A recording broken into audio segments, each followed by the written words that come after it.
Bonjour tout le monde. Okay, so this is our first reading recap video for you guys over chapter 1, and then I'm going to record another one for chapter 2. So yes, I will post the written answers on PowerSchool so you can make notes or double check on anything that you weren't understanding.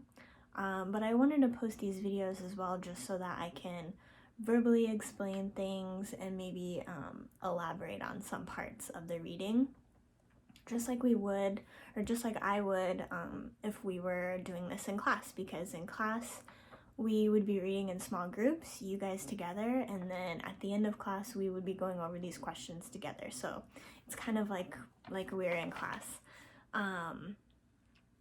So what reading you should have done for now is chapter 1, so pages 11 through 20.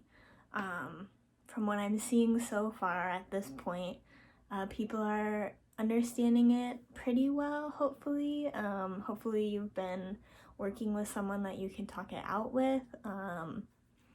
But yeah, I'm really proud of those of you who have already turned things in and are getting the questions correct.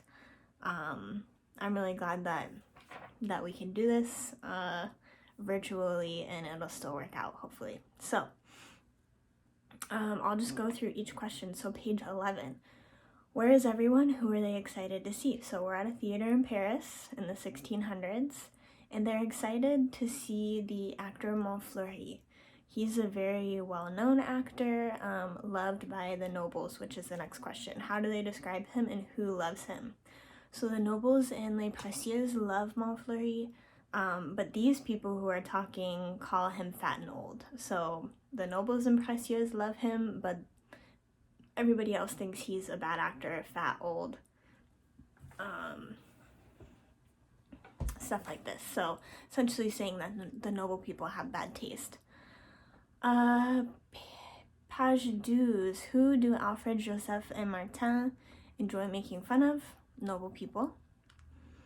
13, how do the men on this page make a living? So these men are pickpockets, petty thieves, and they are talking about who they're going to steal from, what they're going to steal, and what they're expected to make a lot in that evening. What happens to Robin's brother? He got arrested, and he is in jail. 14, does Christian go to the theater often? No, he says he does not. And what is Linier's profession? Linier is a writer. And just like Cyrano, he usually writes controversial things going against the government, against, kind of what the noble people and well-respected people think.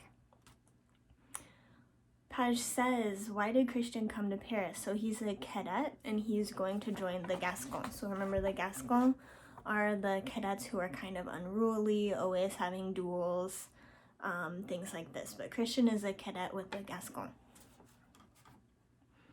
Who is Ragueneau? He's a pastry chef and a poet, and he is also a very good friend of Cyrano. He loves literature, and he loves poetry, but he's not actually a very good poet. Who is Lebray? Lebray is a soldier, and we'll find out later that he is Cyrano's best friend. How does Ragueneau describe Cyrano? Ragueneau says Cyrano is the most extraordinary man in Paris. So he is very well respected by this group of men, by his friends. Page 17, how does Lebray describe Cyrano? As a writer, a philosopher, and a soldier. He's the most courageous man in the world. So Lebray was saying, yeah, he's a writer, yeah, he's a philosopher, but he's best at being a soldier, he's best at fighting. No one would dare challenge Cyrano in a duel. Why doesn't Cyrano have success with the ladies, according to Ragueneau? He says he has a monstrous nose that disfigures him. So not only is his nose really big, but it's so big that it disfigures his face and makes him ugly, according to Ragueneau. 18, what did Cyrano forbid Montfleury from doing? He forbade Montfleury from acting in the play this evening of the beginning of this scene. Who catches Christian's attention, and what is her relationship to Cyrano? So Christian notices Roxane in the loge, in the balcony, and asks Lebre who she is. And her real name is Magdalene Robin, but she goes by Roxane, and she is Cyrano's cousin. And she is with Comte de Guiche, and she is with Valvert. So two not great guys. Roxane is an orphan, and Comte de Guiche kind of is responsible for taking care of her, for finding her a husband, because she's an orphan, but he's not a very good guy.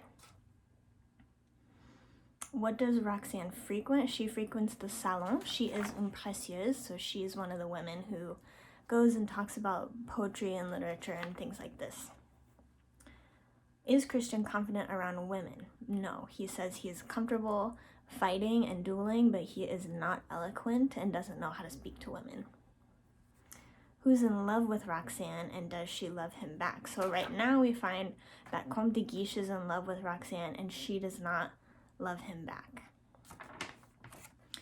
19 and 20. Why does Comte de Guiche want Roxane to marry Valvert?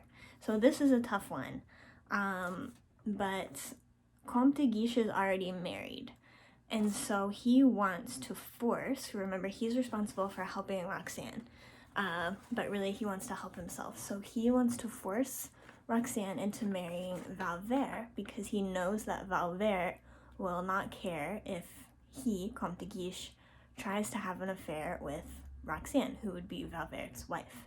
So since Comte de Guiche can't force her to marry him, he wants to force her to marry Valvert so that they can have an affair, I guess. But Roxane is not in love with him, but he doesn't really take that part into consideration.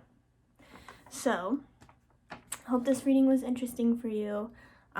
Please make sure you have the questions turned in to me, either via email or with the picture. Okay, bon courage. Au revoir.